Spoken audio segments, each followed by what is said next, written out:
Olá, queridos, aqui estamos para mais um episódio do Bookcast Garimpando a Palavra.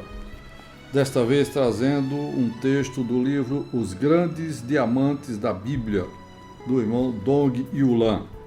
Esse texto diz respeito à questão ainda do rio da água da vida. Nós vimos na semana passada que esse rio, saindo do Éden, tipificava, ilustrava de Deus querendo fluir para dentro do homem. Ali nós temos uma figura maravilhosa. A água, ela inicialmente está no manancial profundo, que é abaixo do solo. Isso representa o Deus Pai. Depois ela flui numa fonte, representando o Deus Filho, que foi rasgado para fluir vida para nós. E num terceiro estágio, esse rio flui em cima da superfície, distribuindo Deus para todos aqueles que o quiserem receber. O episódio de hoje tem como título O amor de Deus flui como um rio em busca do homem. Ele está no capítulo 8 desse livro, Os Grandes Diamantes da Bíblia, do nosso amado irmão Dong Yulan. Comecemos então a nossa leitura de hoje. Deus não desiste do homem. Mesmo no Antigo Testamento, podemos ver um símbolo do Evangelho da Graça, por meio da ação de Deus para resgatar o homem que se distraiu e dele se afastou. Embora o Senhor apreciasse a presença do homem e da mulher por causa do veneno do pecado que entrou neles, teve de expulsá-los do jardim do Éden, cujo acesso foi fechado por um querubim e uma espada flamejante que se revolvia. Desse modo, toda a humanidade ficou apartada da árvore da vida e distante da presença divina.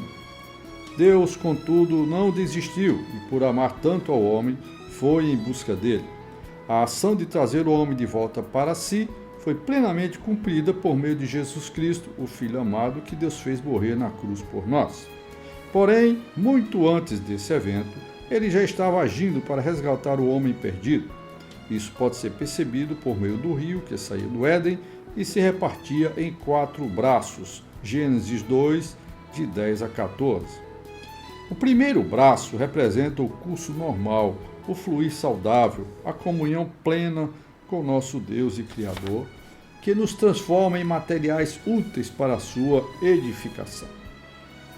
Os outros 3 braços do rio saem do jardim e correm por diversas regiões, representando a ação do Espírito Santo, que vai buscar as pessoas onde quer que se encontrem, aquelas que vivem em torno de seus arrazoamentos e autojustificativas, aquelas que vivem em pecados e aquelas que usam a parte boa da alma para tentar agradar a Deus, praticando as mais diversas tradições e religiões humanas. Também podemos dizer que esses braços do rio representam a ação dos filhos de Deus usados por ele na pregação do Evangelho para buscar as pessoas perdidas, levando-lhes a salvação e ajudando-os a crescer em vida até se tornarem filhos maduros de Deus.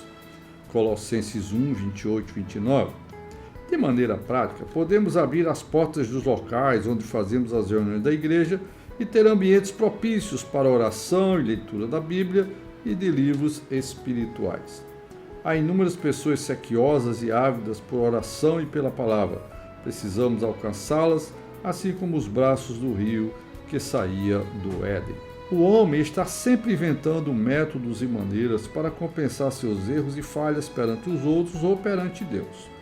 Justificar-se é a grande tendência de todas as pessoas que se consideram boas, corretas e justas. Como bons advogados, costumamos atuar em prol de nós mesmos, defendendo-nos quando erramos e buscando algo ou alguém para jogar a culpa pela nossa falha.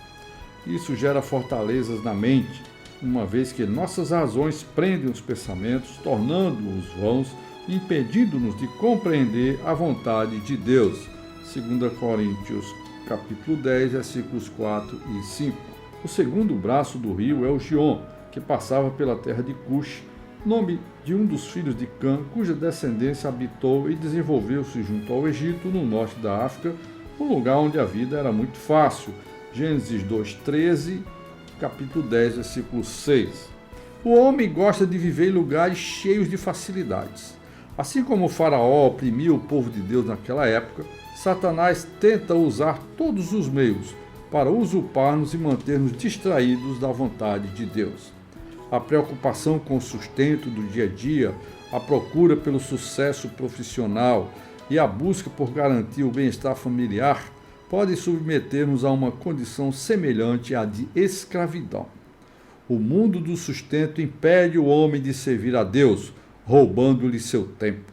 Muitas pessoas imaginam que a vida humana é uma mera busca pela sobrevivência. Daí a necessidade de tais pessoas serem encontradas pelo rio Gion. O terceiro braço do rio é o Tigre, que flui até a Assíria, uma terra caracterizada pelo pecado. O livro de Jonas relata como o profeta foi enviado a Nínive, a capital da Assíria, a fim de pregar-lhes que se arrependessem de seus pecados, que eram tantos e tão graves a ponto de Deus estar disposto a destruir a cidade toda, caso eles não mudassem de proceder. O rio Tigre tem águas impetuosas que correm velozmente. Isso representa o fato de que, para salvar o pecador e libertá-lo da escravidão do pecado, é necessário uma ação intensa do Espírito Santo sobre ele. Assim como um rio que de tão impetuoso transborda e derruba tudo que encontra pelo caminho, o Espírito Santo precisa agir de modo semelhante com o pecador. O quarto braço do rio é o Eufrates, que corria pela Babilônia, uma terra ligada aos ídolos e que representa as religiões. Quando mencionamos a religião, referimos a toda a ação do homem de render culto a Deus por meio de seu esforço natural, um serviço que se baseia no conhecimento do bem e do mal. A essência das religiões, de um modo geral, é procurar fazer o bem para compensar os pecados cometidos e, desse modo, obter a salvação. Contudo, isso é totalmente insuficiente para agradar a Deus. O rio Eufrates flui mansamente e é de modo semelhante que Deus alcança as pessoas que estão na religião. Se receberem as águas pouco a pouco, suave e docemente, essas pessoas podem libertar-se da religião, da mera tradição, para servir a Deus em novidade de vida. Louvado seja o Senhor. Você acabou de ouvir parte do capítulo 8 do livro Os Grandes Diamantes da Bíblia, do irmão Dong Yulan.